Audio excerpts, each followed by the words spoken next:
Hi, this is Bob Woodfin, Bob Woodfin Photography and the Rowlett Texas Photography Club. I want to talk to you today just about the interface. We've done some of these videos on some of the functionality of Photoshop, but I've noticed that some people have come in late into the workshop and are struggling a little bit with the interface. So I just want to talk about that a little bit.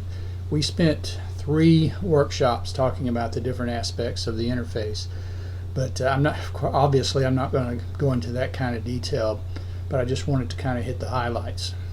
Whenever you first load Photoshop, you probably are going to come up with this home screen. It's called the home screen, and it gives you some different information, such as suggestions at the top, and these suggestions are for the latest information that they want to give you. In this case, it's Photoshop on the iPad, so that's fairly new, and so they're really wanting to get the word out about how it works, and you can go in and view the app and look at the updates and so on. If you're not interested in seeing those, you have the suggestions, hide suggestions here, and you can just click on that and that goes away. And then down below you have all the recent files that you've worked on, starting with the most recent. This is kind of like your open recent when you get over into Photoshop. So it allows you to see these, and it tells you with this little tag right here if these have been loaded into the cloud. And that's another thing that we haven't talked about, is that with Photoshop, with your subscription to Photoshop, you get, I think it's 20 terabytes or something, not terabytes, 20 gigabytes or something like that of space over in the cloud with them, and you can store some of these things over there, and then they are available to use on your iPad or view on your iPad or iPhone or other devices. So it's kind of a cool concept. I really haven't done anything with it. You can see I've got one file loaded up there. This is one that is a practice file that came with the Photoshop. So I've just got one file loaded up there, but you could load multiple files up there, and then if I'm away I can look at them on my laptop and work on them that way as well. So it's a good concept. I just really haven't gotten into it yet. Then over here in the left you can see the learn. If you wanted to do some video tutorials and so on, this can take you into Adobe where you can look at some of their videos. You can look at your Lightroom catalog here and look at those photos. This is where you can look strictly at the cloud documents, and then you can look at deleted documents. You can also create new and open from here as well. Now, I have not really warmed up to this home screen. It's been around now for, I think it came in 2018, maybe 2019, something like that. I've been using Photoshop for several years, and I have my own workflow, my own setup, my own way of thinking with Photoshop. So I haven't warmed up to using this regularly. I think it's great for people who are just learning Photoshop. This is a good way to ease your way into it.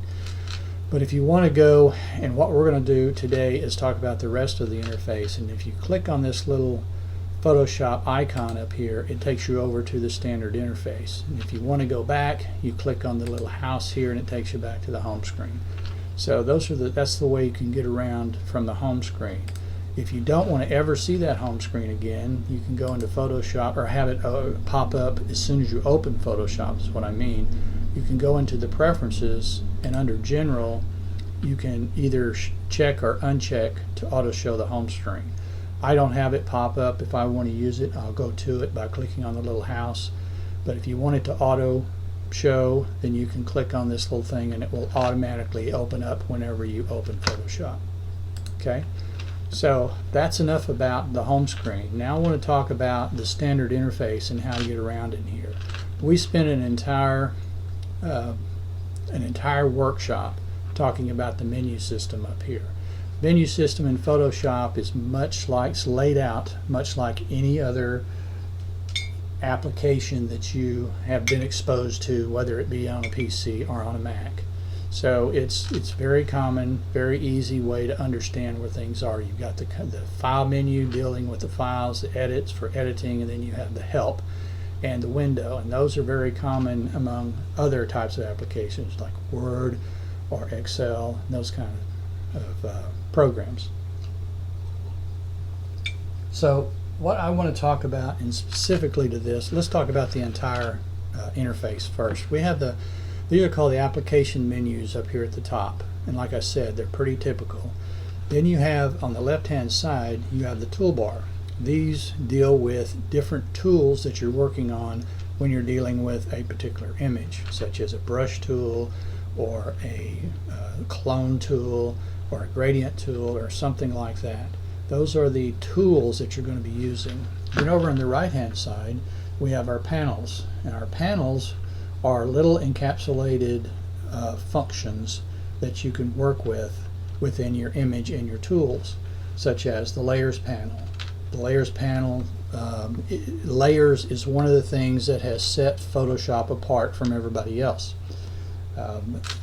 In the beginning anyway. Now there are programs out there recently that also allow you to work in layers. The Photoshop broke ground on that, and it was a phenomenal change, and that's why Photoshop became the king of editing tools for photography.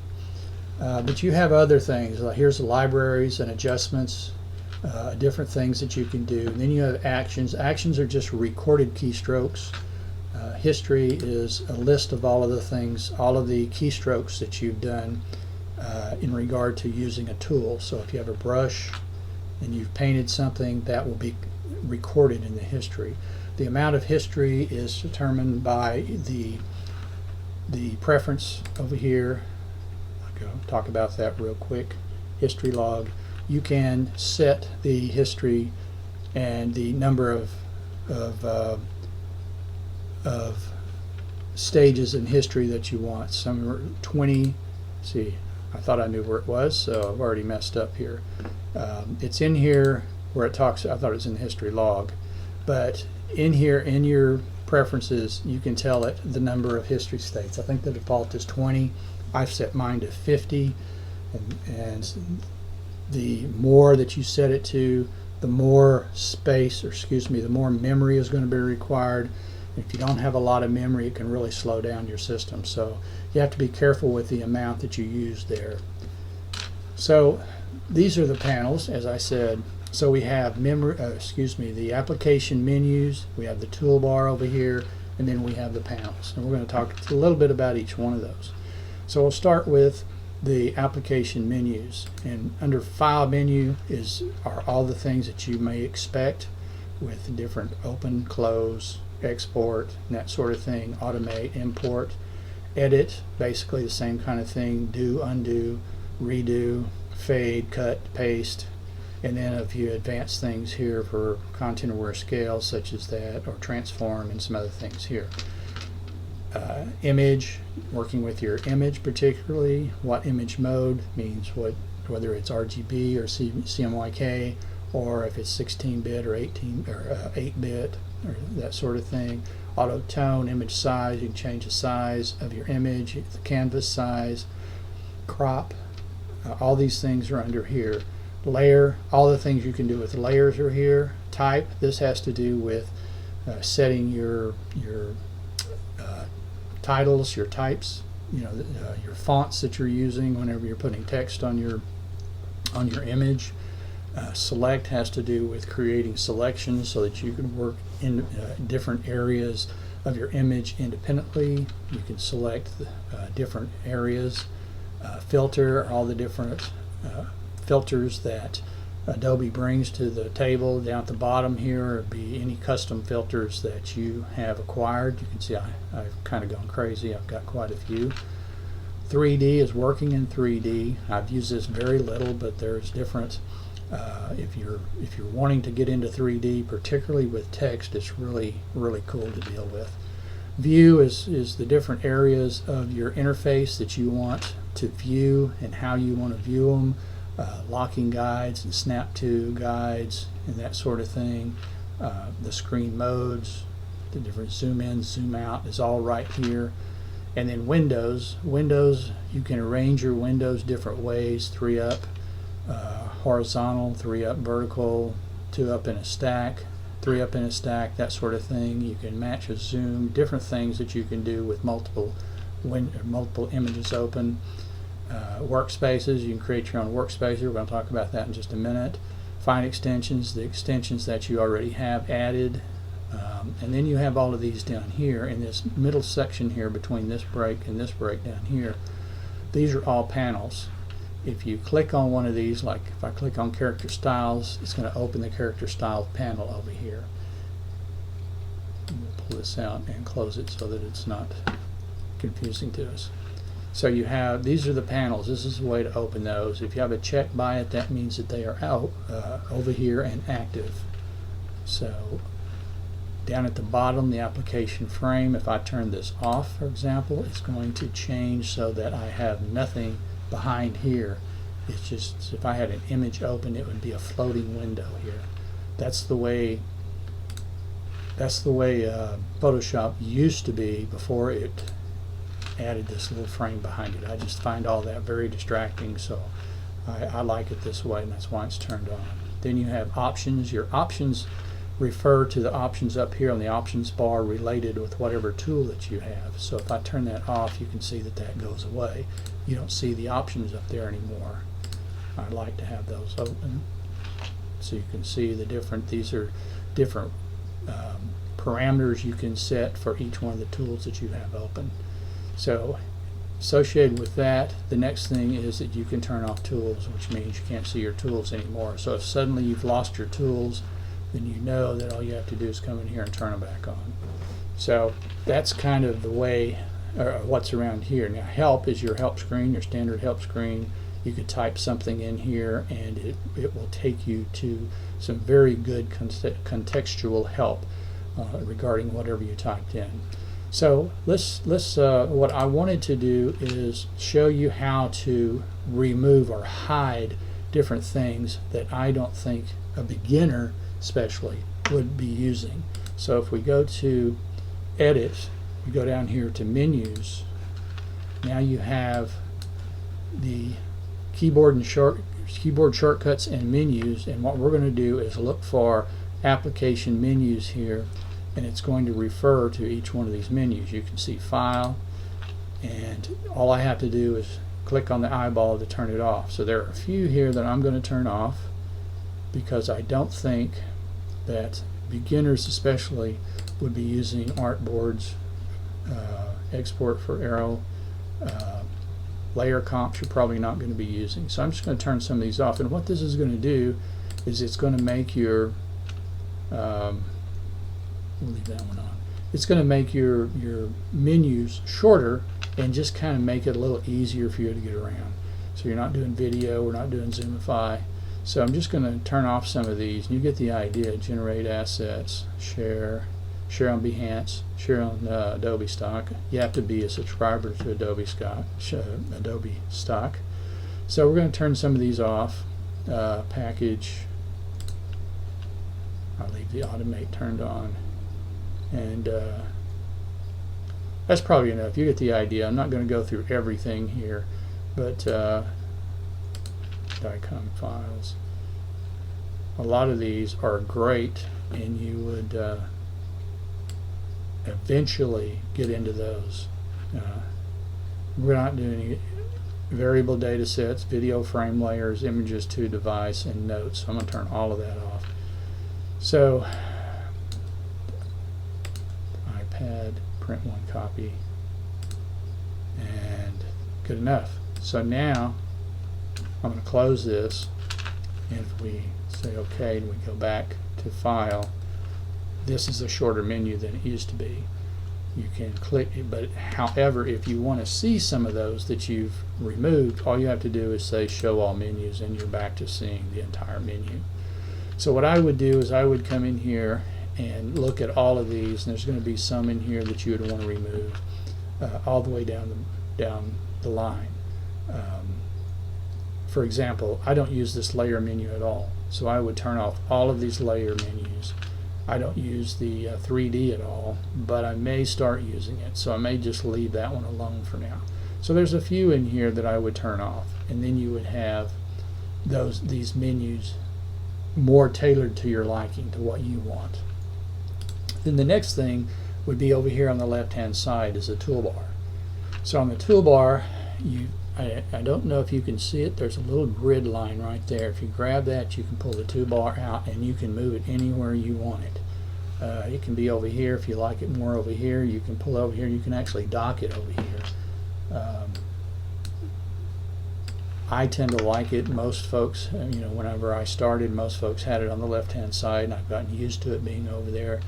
So this is just kind of where I like it. You can move it wherever you want to. You can't, unfortunately, make it horizontal and down here at the bottom. So all you could do is bring it down here and see it doesn't do anything. It doesn't change. It also has the ability, you notice there's these two little arrows here. If you click on that, it creates a little double column toolbar.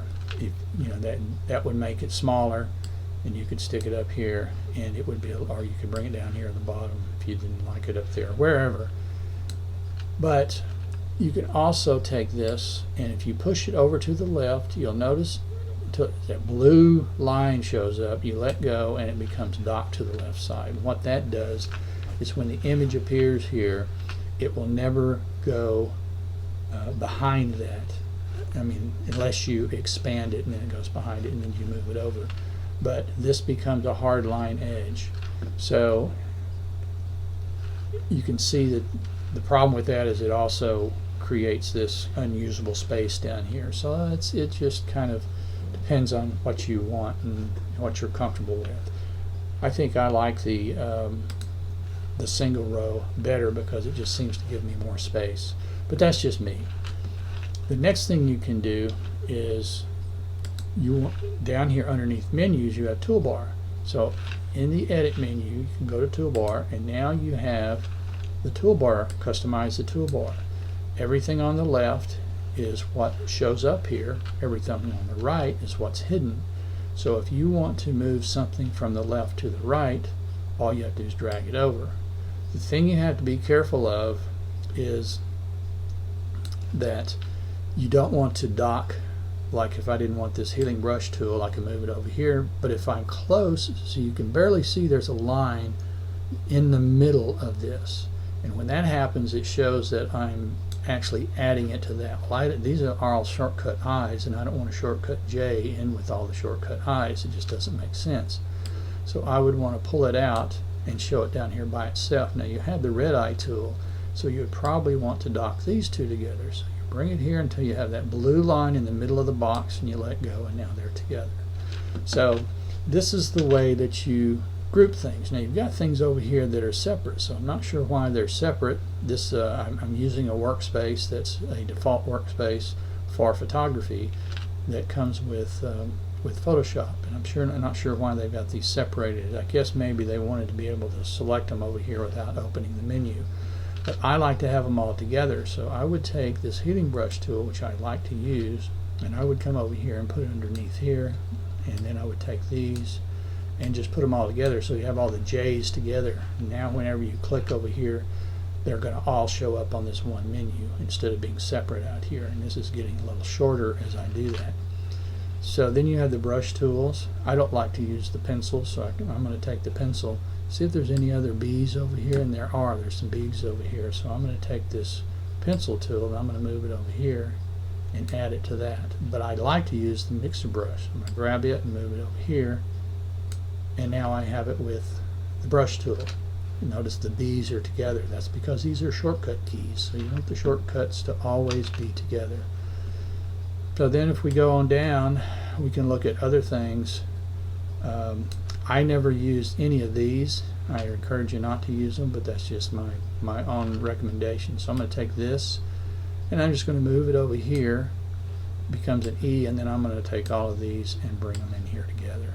So now I have all of these eraser tools. I also don't use the blur and smudge tools, so I'm going to take those over here. They don't have shortcuts to them, but they kind of go together, and so does the sharpen tool. So I'll put those three together. Dodge and burn and sponge. I really don't use the sponge. Move it over here. I don't use the dodge and burn either, but I'm going to leave them over here. And horizontal. Now the pen tool and all of these, I don't use those, but I've done enough here to give you the idea. The hand tool and the rotate tool, I use those constantly, but I don't ever select them over there. So to make things a little easier, and I don't know why they were together.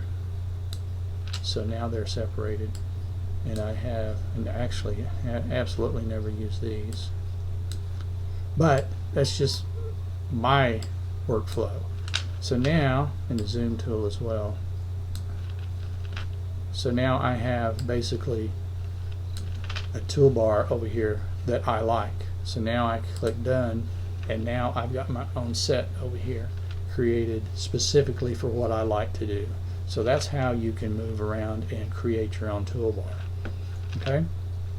So now let's look over here at the panels. The panels that we have over here, basically you've got layers, channels, paths all together in a single location. Then you have adjustments and libraries. Then you have actions and history. So these are all kind of grouped together in what someone decided was a convenient way.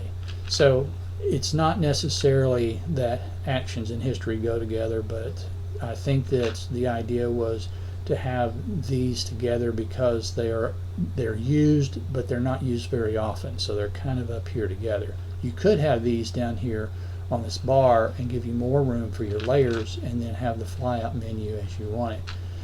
Because see, you have panels that can be displayed open like this, or you have them that can be displayed as a icon like this. And when I click on this, it opens the panel over to the side. So I could have my actions and history in here, and then have these two, so I could have more room for layers if I use a lot of layers. For example, if I take this, I can bring it over here, and now I have all this room, and I have history and actions right here. Now I can take this and move it up, and have all this room here for layers. So it just depends on what is comfortable for you. If you go over here to the windows, we talked about this a little while ago, you have, these are all of the panels right here. If I click, let's say brushes, brushes is already in here. So it's just going to open up the brushes and you can look at them. If you knew, you wouldn't have to go over here, and if you have this tagged over here, you probably know it's here and this is where you're going to find it. But if you go to like patterns is over there. Okay, I didn't know patterns was over there. I never used that, so patterns will break it out here, and then I'll close it. And then if I go to again and click on patterns, now it's out here by itself. So if it's not associated here, or it's not over here, then it gives you a floating panel out here. When you have this floating panel, you can either take it, and you have to grab it up here, not down here, but up here, and move it over here. And when you get a blue line like that, then it becomes docked like this. So now you have this panel docked against this panel and all the way down, and you have these icons over here on the side. Now of course I don't want it that way, so I'm going to take it now and whoops, take it and drag it out. And that's what happens whenever you make a little mistake. Let's pull this back down here. There we go. And then I can take this and pull it down. Okay, so now you have panels out here. If I wanted it to be another icon up here, then I can take this and come over here and do it till I get this little blue bar right here, and now I have this little icon. And then if I want to pull it out, I can pull it out and get rid of it. Now also, if I wanted patterns and then I wanted something else like swatches, oh, I've already got swatches over here. Okay, let's try something different. Timeline. Oh, that's down at the bottom. That's for video. So I've already, now I need to take this and delete it. So let's just try something. Do I have histogram over there? No. Okay, so I have histogram. Sorry about that. So now I don't have histogram because I don't have an image up here. So that's why it's got the little circle and the cross through it. But if I wanted to put these two together, there's several ways to do that. First of all, I could take it and just add it right here, and now I have the two tabs. Then I could take both of these, and you can see it's got a little little icon thing here, and I could take this and move it over here and add it to there. So I could take this when I do that, and then I can grab it, and you have to grab it. You have to grab it right up here. If you don't, you'll be pulling out. If I grab it here, I'm pulling this out. So you have to be careful. So you can grab it here and push it up there, and now I have those attached to that, and these two are together. So if I click on patterns, it's going to have patterns in histogram. Then I can close it. Then I can grab this up here, pull it out. Then I can take this and pull it out, and then I mean, it just goes on and on, the things you can do. Okay? So when you get something like this, the thing that you would want to do is think about the things that you're going to use. Now, in the beginning, you may have no idea what you're going to use, and you may just want to accept. Oops, I got a notification for cruises. Well, anybody interested, let me know.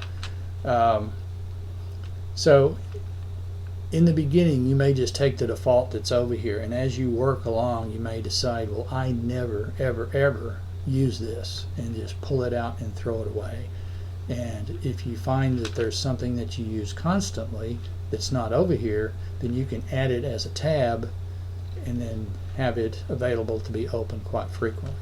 So that is how you get around in here. We talked about the menus, we talked about the toolbar, and we've talked about the panels. And those are the most important parts. Now there are other little bitty things around here. I didn't talk necessarily, I kind of mentioned that each one of the toolbars has its own options bar here at the top. So it would be important as you're learning to use each one of these different tools to kind of get an idea of what the options bar up here is all about and get an understanding. But that's for another time. You also have, if I had an image up, which I won't take the time to do, but if I had an image up, you have information down here at the bottom for the image, which you can change. It can tell you the pixels in the image. It can tell you the size of the image as far as megabytes are concerned, and it can tell you some other things about the image. But that's something that is selectable and changeable if you like it, and it has nothing to do with understanding the interface. It's just explains a little bit about the image. Then up here you have, this is a search bar that you can search for different tools and tutorials, and this right here tells you which workspace you're in and which workspace that you may want to change to. And then this is for sharing. If you wanted to share the image probably on social media somewhere, I've never used that, but I assume it means on social media. So now that you have everything the way you want it, now we can come in here and go to workspace, and let's create a new workspace. And when you do, you're going to come in here and say the name of this workspace is, we'll call it workshop, and I want any keyboard shortcuts I made to be saved. I want any menu items that I changed and any toolbars. It's automatically going to save the panels. So anything that I made a change over here, it's automatically going to save that. But you have to tell it that you want it to save the menu items that you hid and the toolbar changes that you made. So if you made any keyboard shortcuts, we didn't talk about those. That can be another video. But we'll save this, and now if we look, we're in workshop. This is the new workspace called workshop. Now if I come in here and change that and go back to photography, you'll notice photography doesn't change the panels. That's interesting. We'll go to Essentials. There we go. So Essentials has now this workspace, and if you look at here, you have different menus from what we did. You have different panels, and you have different toolbars. All the changes we made on the toolbars are no longer here.